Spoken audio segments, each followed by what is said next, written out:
We just like did Instagram fuck posers. It was very ambitious back then. You were the posers. Yeah, we were the posers. It had a lot of illegal stuff back then. I was like, what's that hoodie like every single guy from 11th grade is wearing? Setting this goal really like boosted the evolution. Okay guys, today we're gonna talk about Racer. About the family. I mean, we got this 35mm camera. We were just shooting everything on it, like doing graffiti, skateboarding. We just kind of started posting all of these pics, and one of the logical ideas was to design some t-shirts and hoodies. I think that was kind of the slow point of us starting to create the brand. I mean, it was just like a bunch of friends in the beginning, and I mean, it relatively stayed so throughout the years. So like a lot of the guys who were from the very beginning remember these pics on our Instagram and how we're making those like graffiti with our friends. We're making some stupid skate vids. I remember these people. Yeah. I remember this tunnel, staying there for almost a year. Yeah. Shall we call the initial name of the Instagram? What was the initial? Fuck the posers. Fuck posers. Yeah, that was like the underground street movement. We just like did Instagram fuck posers and started posting like some shots on like film cameras. Yeah. And those included some like skateboarding videos. Let's see the videos. I'm gonna go to Instagram archive right now to see them. Vadim and like Volvais is the ones who were in our like circle of friends from the very beginning of the brand. But I think like Nikita and UK, you were studying at my school at that time. Yeah, at like 9th grade, right? Yeah. And well, you were almost finishing school. I was like 11th grade or something. Yeah. But what was like the first piece of content you can like recall us doing? First like piece of you have seen, you know, those skateboarding videos from like tunnels with trams and stuff. Oh, but okay. Actually, first time I noticed like racer pieces was of course at school. I was like, what's that hoodie like every single guy from 11th grade is wearing? And then I was asking my friend and she was like, gotta be some like fast fashion, you know, affordable, so everyone is wearing it. I was like, doesn't really look like it. And then we found your Instagram maybe, or VK, even VK I think. And I was like, wow, cool. Yeah, that's like the original one of the earliest videos. But not the earliest. But not the earliest. Not the earliest. The the first one was with like graffiti. The first one is very underground. But Pyrotechnica that. Yeah. It had a lot of illegal stuff back then, like graffiti and like. Yeah, and the skateboarding was fake.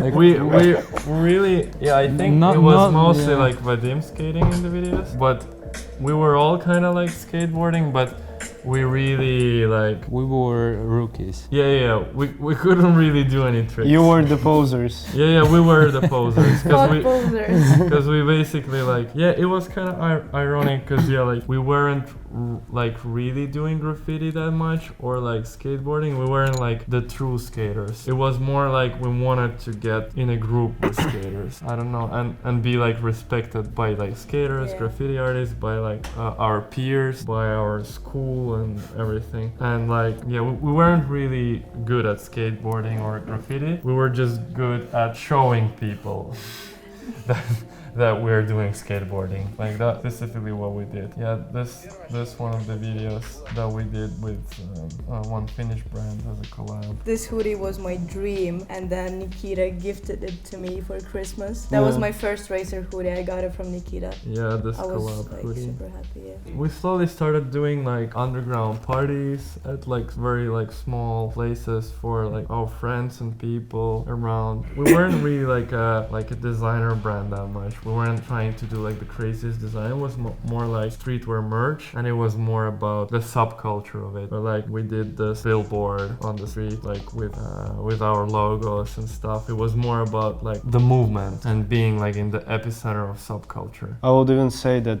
at that time the brand looked much more expensive than it was in reality. Yeah, and the parties at that time and the production that they had, it all looked very expensive. And I remember the first time I came to your pop-up and I've seen like the transparent bag, and I was like, wow, this is something like next level, even though it was super easy to make. Yeah, This one. It wasn't. easy, but at that time, yeah, this transparent bag seemed really like hard to make. The deal was that like basically at that time Nikita we didn't really know Nikita. Yeah, I So- was the customer. Yeah, it was like year Can't 2017.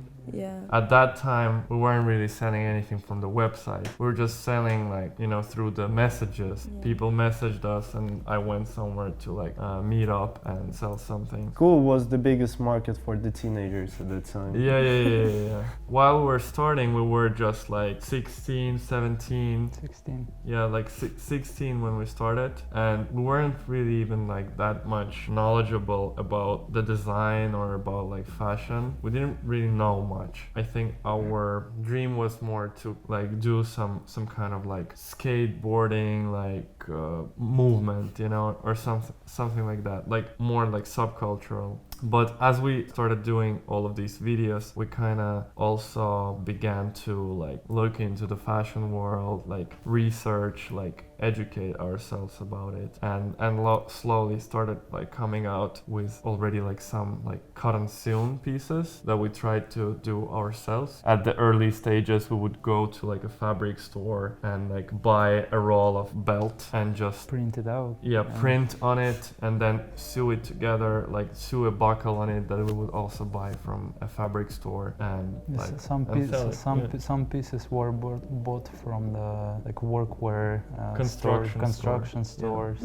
yeah, like for example these vests And the pants. Yeah, we would go through all the construction stores and like find some kind of interesting looking vest and then like customize it with putting like our labels, like some graphic, like some belt pieces, like some reflective material, because like at that time we were just learning to do like clothes, and like Vadim was learning sewing, like and somewhere during that time I think he took the machine from Yeah, I wasn't even studying. I remember my mom had a sewing machine, actually this one at home. Yeah, it started on this. She had it at home, and once I said like, I could bring it to you, let's like try something, let's try to sew something. And from there I took a couple of video lessons on YouTube, and then we started somehow. Yeah. And after all the knowledge, it was like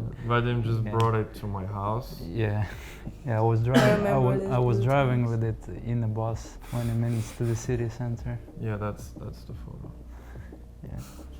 So yeah, this was the time we didn't have that much like budget to like print like lots of stuff or really like produce anything. Like at that time we didn't have an idea that you can like sketch something and send it to the factory to produce, like 'cause the minimums were crazy back then. We would sell maybe like 10 to 20 pieces. 10 to 20 like pieces per like release. Like we would just make sometimes like 10 hoodies, and that would feel like a huge success to sell these to our classmates, and maybe like one or two we would like take for ourselves, and then like a few for like discounted price for our friends or something. Yeah, And and then if you would sell like- it to like older guy, it would be like real achievement. yeah, and from these like 10 hoodies you would sell maybe like 3 or 4 for the full price.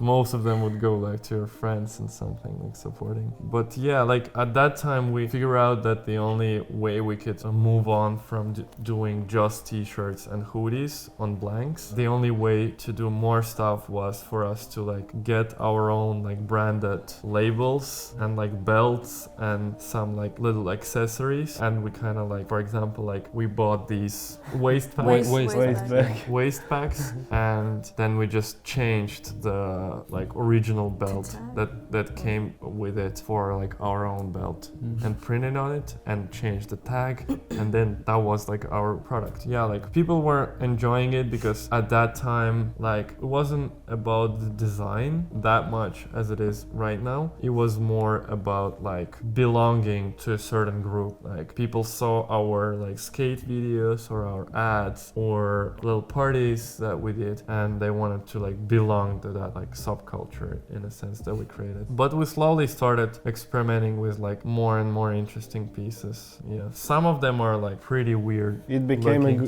it became a garbage bin in the future. Later, yeah. Oh yeah. That's true.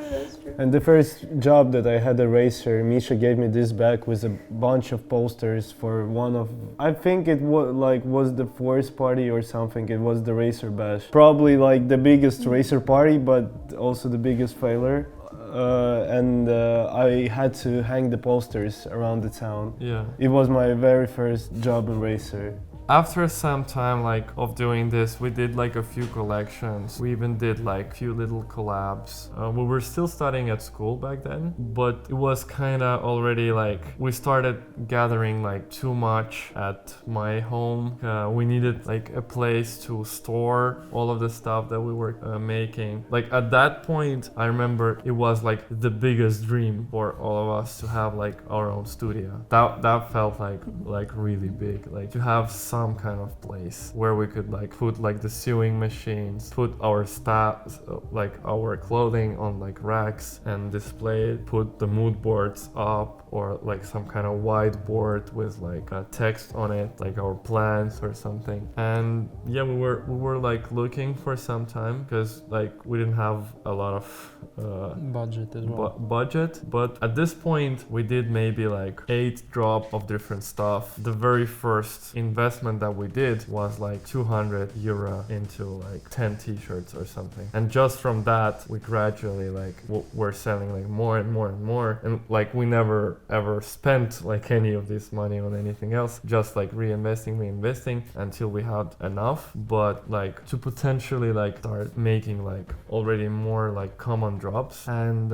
somewhere during that time we were looking for a studio, and finally we found that little place, like a little basement that is actually in the same building we are right now, yeah. And like the place looked like not really appealing. Like it was basically especially for the first time when we came there. Yeah, when we came in, like I'm gonna try finding a better picture, but it was like it is empty right now on this photo. It was basically like a basement filled with like old furniture and old stuff and like car tires and everything. And even the street fence. Yeah. There was like big like door from the gate. Yeah, like a fence gate. And like it even smelled like this kind of like basement with all stuff. But we saw the potential in that little room. It was like a bit underground, and it had like pink walls, and we had to like repaint it in white. I remember like Vova, the guy who's working right now in logistics. Back then he wasn't even working with us, but he was my classmate, he was our friend, and he was just like helping us out. And like a lot of friends were just like helping us out with different stuff, and he was helping us out with like painting the walls. Yeah, we painted the walls like white. We painted there were like, what is it called? Heating system? Like heaters. And we just painted from a spray can like all chrome. Just because we like chrome. Yeah, and I remember that was like our first meeting in the studio. Yeah, it has like Vadim, guy named Valera, and Ivan. Both were like Vadim's classmates, and that was like our crew at the time, like that worked there. And yeah, there are already photos. Like we got like a big table, put like a sewing machine on it, got like one plant, so it doesn't seem so lonely there. It looked terrible, but like at the time it was like everything, because we're obviously all living with our parents still, but to have like our own place that we can do whatever, that was like crazy. When we got the studio, I think it took us still like some time. Like we were like all studying at school, obviously. We were like, I was working on a second job, so that like we still weren't like working like full time there. Yeah, it was like more like weekends and evenings of Sundays, something like this, right? Because I didn't even have the key that time. Oh yeah. We had just like Yeah, one so we kid. had to come together. Yeah. Yeah, we were visiting a lot of construction stores at that time. Like that was really cool thing because we also had the place now, so we were trying out some stuff like with interior design of it all the time. But yeah, like since we already got the big table, the sewing machine, and we were like all inspired to make like the collection, we started making some like more like complicated pieces like this bag. I remember we had like a Vogue magazine or something, and there was like a picture of Louis Vuitton bag that was like this, like a little This shape. barrel. Yeah. It had this shape, and we were like inspired by it, and we were like searching for this transparent material for like super long, and then we found it and added our belts there, and that was the result. Yeah, we were like still mostly like customizing stuff though, like just DIY, just like customizing some like Levi's jeans and stuff. These were your mom's jeans, right? Yeah, The vintage one? that was actually my mom's jeans. And we continued to make some like parties. That was a cool one. We did like a huge banner for it, like, and put it on the side of the venue. And Gaijin. we weren't even like legally old enough to be at our own parties back then. Like, and nobody really knew we were like 17. But yeah, we still did that. Yeah, it was fun. Like, we started doing like some shoots with models who were like just our friends.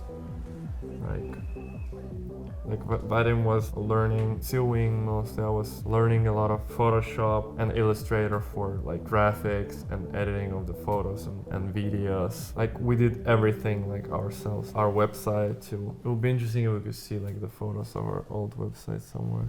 Yeah, there was a moment when we bought like a DJ controller and we're trying to like make some stuff with DJing like in 2018. Yeah, I think like Gaijin was the first and the last party that I visited just as a customer. And Yeah. at that time I remember all this like preparing for the like we had this like big party in the collab. It was like almost a techno party, you could say. And after that, it was a success, and we wanted to do another party, but we wanted to do it bigger. And the idea was to make a fashion show there. I think it was like in August when we realized this, and the party was planned for November. So we had like 2 months to create like a runway collection, like our first fashion show. And yeah, that was like our goal. And I think that setting this goal really like boosted the evolution and like the speed at which we were coming up with new stuff. And during that time, I remember that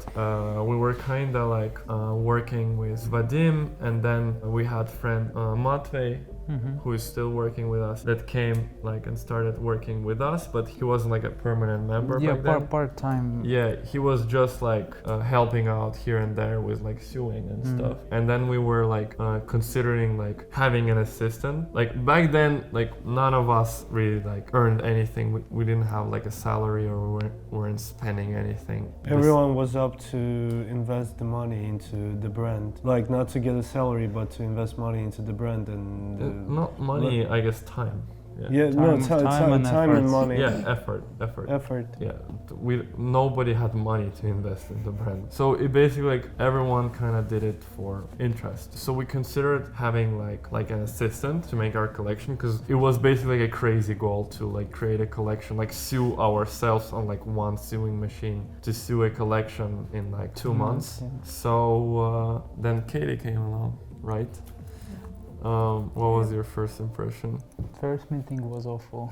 Yeah, first meeting was kind of weird, but I was like surprised. It was like, what? You guys are 17 and I'm 15, like why me? And yeah, but I was happy. I was super happy. I remember coming like every day or almost every day after school, staying there until 7. One of my favorite memories is that it was always too dark and super scary here, and every time you guys were like coming with me to the bus station.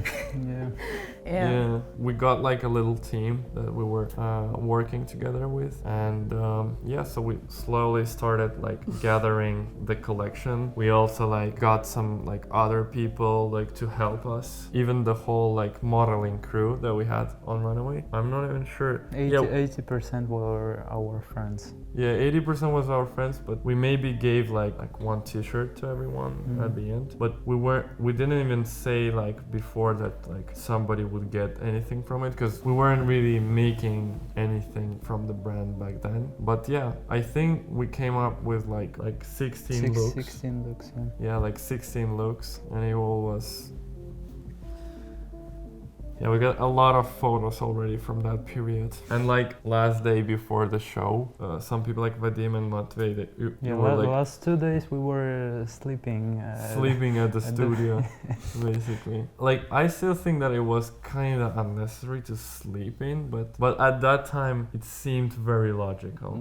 I think we also like postponed every possible thing to like the last period, but nevertheless, like we did a lot of work. We put a lot of effort into that collection. Like some of the ideas, they're like really like, they weren't executed that well, but it was like a cool concept from the beginning. Like the theme of the collection was like urban winter, and we did a lot of puffer jackets and like outerwear and like everything that you would wear under like wind and storm. Yeah, one of the pieces was this like crazy skirt that was like super big, and it was like all with like puff material, but then it also had this like metallic wire on the side, like a whole like wiring carcass, I think, that enabled it to hold like its shape, like some kind of like huge baroque like dress. It was very ambitious back then. It was very ambitious, and that's how the final look was. But back then we were like, oh, that's like freaking awesome, like this look. And we printed on an umbrella like our logo, and the model was like walking with umbrella. So yeah, that was year 2018 still.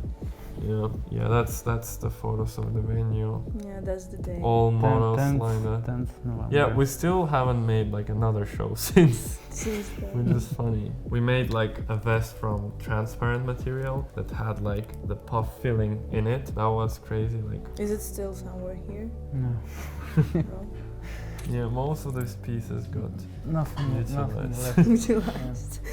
It was a really amateur collection, but I would say that some concepts could be good if like executed nowadays. Yeah. Actually. So yeah, like we had a lot of people, like at that time felt a lot, like maybe like 300 people pulled up to this party, and like the venue was like full, and we had this runway there. We had our DJ who prepared intro for the runway.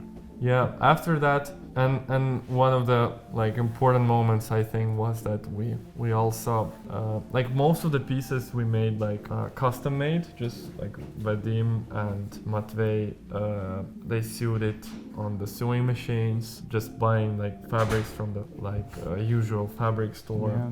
But then we also incorporated some hoodies that we printed on, and also like which were actual products.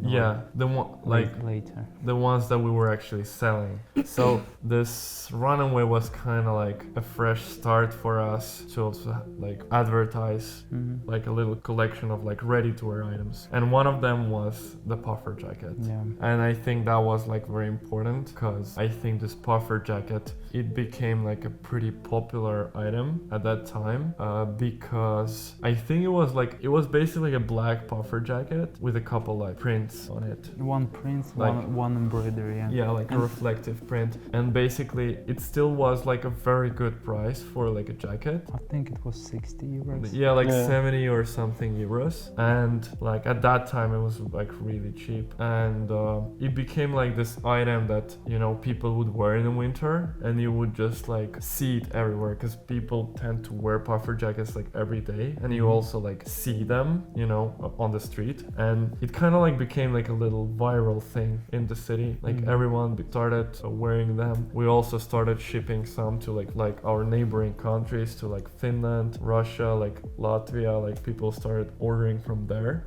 We also did like 1 or 2 collabs with different brands, like that were like same size, like very small as us. And very, very slowly, like, we started gathering like some internet audience and also some audience in the city. You know, not just like, in the beginning it was just our friends and friends of our friends. And now it started to be like some random people too. And I think we got pretty motivated after the show. We like continued doing like more pieces. Oh, this bag.